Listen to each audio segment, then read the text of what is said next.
In China, the elevators have an undo. If you hit the wrong button, you can just hit it again, and it will undo. The first time I saw someone do this, I thought they were breaking the elevator. But I've actually seen it done in a couple different elevators, so it's a feature. If you've got the wrong button, just jab it a couple times. Unless you're too slow, and then you're there.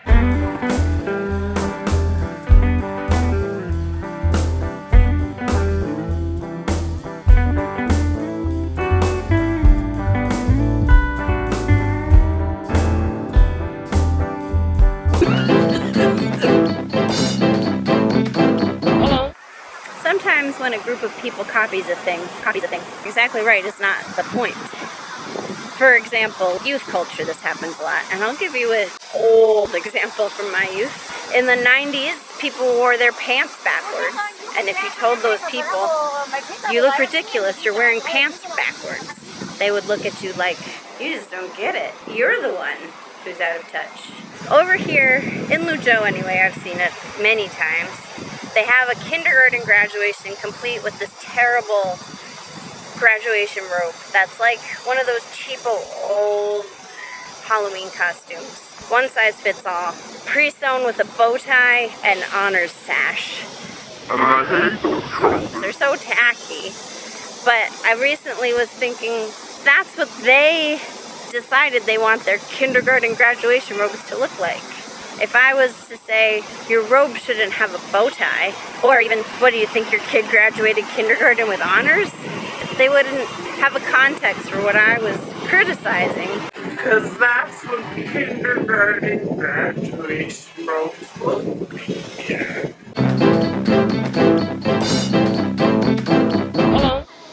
Our water is out again, which is a frequent enough occurrence. It definitely happens more often than when we lived in the United States. But, you know, it's every couple of months here, I would say, the water goes out. More often than the power goes out, actually. And this one has been a particularly long outage. It started yesterday, and I just asked at the property office, and they said it'll be back this afternoon or sometime this evening. So that's a full 24 hours without water, which is longer than usual. So I'm at the grocery store. I'm going to go in and buy some water. We usually do have a 5-liter water jug on hand at all times because, I mean, they put notices up usually. Well, let's go back. So they put notices up saying they're going to turn the water off for construction purposes. I don't know if this is a peculiarity of Chinese real estate or Luzhou specifically, or just any time you buy an apartment. But I know that here in Luzhou, they totally gut the interior of an apartment if you buy and start fresh, which means, I guess, turn the water off. And, you know, when I lived in New York, I was not in the tax bracket to have friends who bought apartments or live in buildings where apartments were bought, so this might be the way we do things there too, but definitely the way we do things here is that it's so much construction all the time. And that means our water gets turned off. I think that's the connection. They do put notices up. Ooh, there's a rat over there. I'll show you. Oh. I don't know if I got him. They do put notices up. But my Chinese reading isn't that great, so I usually scan the board at a bare minimum. And I didn't catch this notice last night. So I'm gonna go inside, get 10 liters of water, because I know it's not coming back for a while. And Peter and I are thirsty. We also have dishes to wash and toilets to flush, so you never realize how much water you actually need until you don't have it, which I realize is a big aspect of those charity campaigns that are like, third world countries need your water support, but they really do. It sucks to live without water.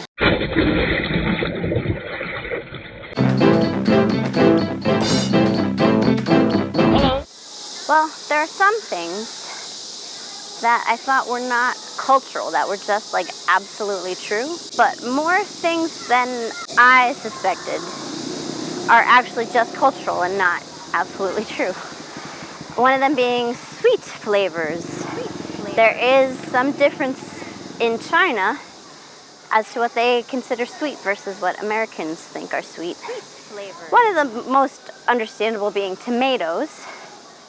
Tomatoes, I'm gonna check my sound. Yeah, I'm recording.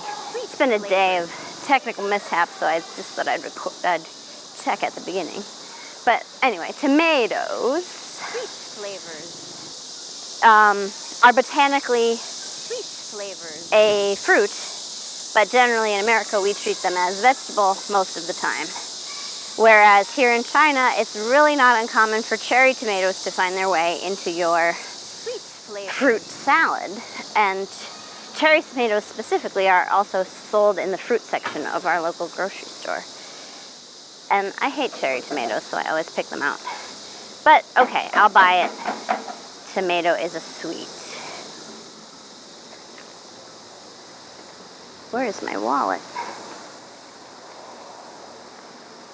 Sweet flavors.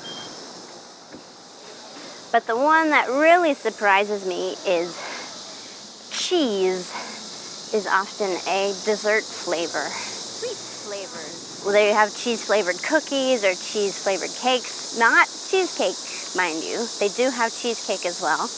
And again, evidence that sweet flavors. We in America have allowances for a sweet cheese. But generally the cheese cookie is an odd place to find that pairing. Another flavor related is milk. They have a lot of milk-flavored candies or milk-flavored sweet treats, which is not incongruous. It just is. Why? Just have some milk and have vanilla in your cookie. The milk goes with the cookie. The milk's not the cookie.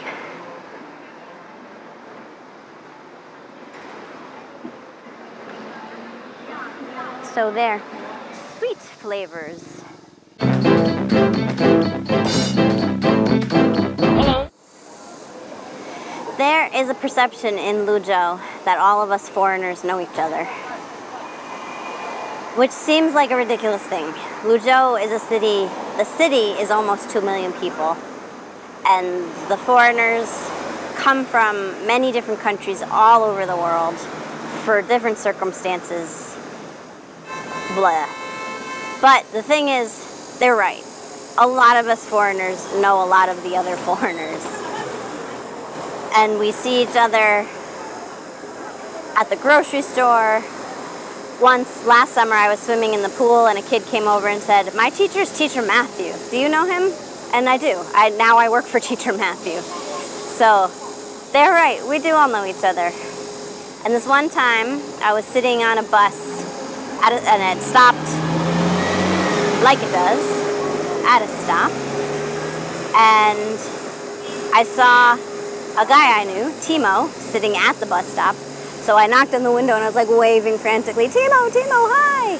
And the guy sitting next to me, he looked at me, he looked out at Timo, and then looked back at me and was like, "I see what's happening.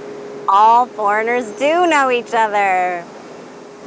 So I'm part of the problem, I guess.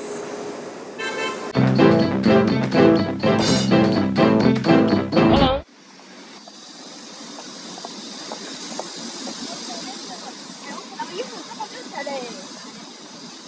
Chinese is a hard language to learn. The Chinese know it. English is also a hard language to learn, but I don't think English speakers know that. But when we were coming to China 7 years ago, we read a lot of memoirs of expats who had been in China just to see what we were getting in for. And a lot of those expats reported a similar experience of having a conversation with a Chinese person who would then turn to them in Chinese and say, "Oh, foreigners can't speak Chinese." Their reaction would be like, "Well, what are we doing?" But the idea was that foreigners don't speak Chinese, and that was so firmly held that even when confronted with evidence to the contrary, they would still explain that to a foreigner. I've had a much different experience. This is now probably 10 years later than those accounts. Recently I've had a couple conversations where it comes up that I've been in Luzhou for 7 years, and they say, oh, then the language is no problem for you. And my reaction is, oh, well, thank you, first of all, but it's still hard. But I think that's indicative of, attitudes are changing, and even in our tiny Luzhou, people are more used to the idea that foreigners might actually speak Chinese. And if you can't, just say ni hao. Everyone will be really impressed. Hello. Teacher Emily, you look like a princess. You're so beautiful. Are you a boy or a girl? This is what my student Dora once asked me. Actually, no, she asked me this several times. Which, I didn't wear makeup to class. I only wear makeup for you guys on these beautiful videos. And I tend to cut my hair pretty short and wear kind of athletic wear to class. But I kind of thought in my adult life I looked pretty womanly. But Dora just wasn't sure. But she thought it was beautiful anyway, which is it's total white privilege when you come to China. They just think, like, you could look like anything. But if you're white, they'll kind of think, they'll think you're exotic and wonderful looking. Which is, it means I don't really have to try that much. But for you, I'll put on some makeup.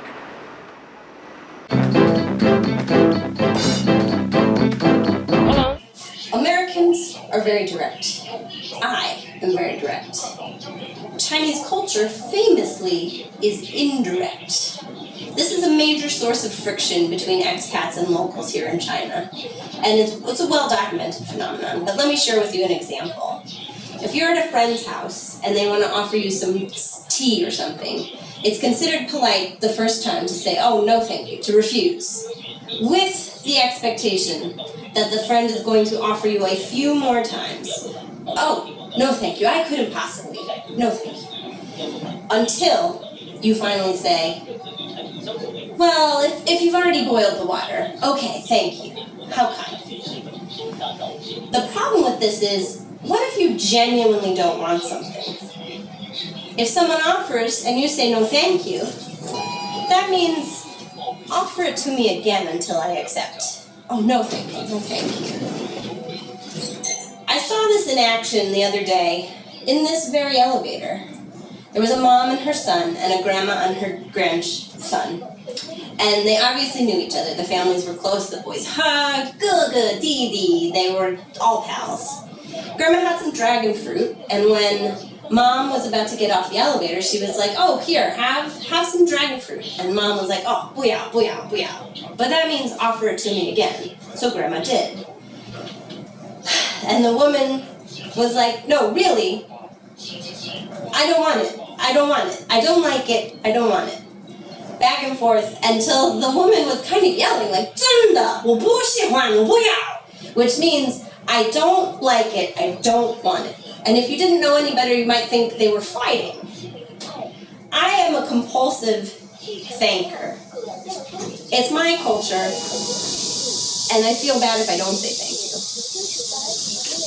But here in China, that politeness is reserved for people we don't know very well. It holds people at a distance. So when you are close enough that you can really say, 真的不要, or no thank you, oh thank you, that's when you know that you guys are tight. So if you really don't want something, you can just feel free to directly say so. I don't want this.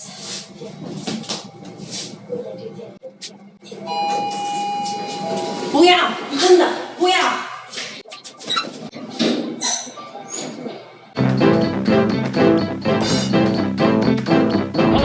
Fuzhou is the kind of place where people still wear pajamas outside. Still, I don't know, maybe always. Maybe it should always be acceptable.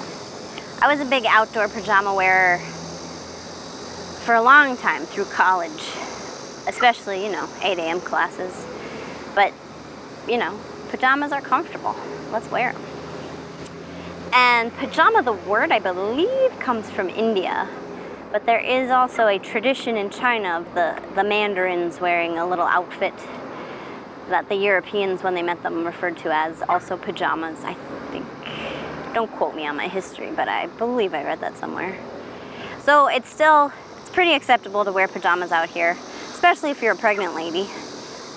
In the winter, they have like these big fuzzy outfits that they wear outside. I think it's just comfortable and warm when you're so pregnant. It's comfortable and warm even if you're not pregnant.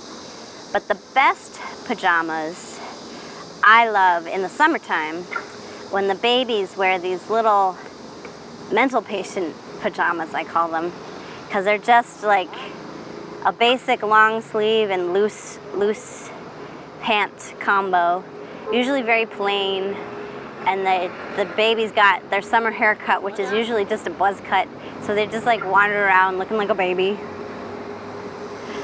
and I think they're adorable. I don't often wear my pajamas outside, even though it's totally socially acceptable, I think, unless it's like an emergency power outage and I need to go run around and refill our electric card. That's happened a couple times. Or I'm just so tired and don't feel well, but I want to go to the pharmacy or something. But the big time I did wear pajamas was when Peter was in the hospital, and I just said, F it, I'm gonna wear my pajamas to the hospital. Everybody else is in pajamas. So it's helpful, but that's actually societally approved. So I encourage you, wear your pajamas if you feel like that makes you comfortable. Or wear a suit if you feel like that's what makes you comfortable. I think that for some people a suit is their pajamas. They should get a special suit pajamas.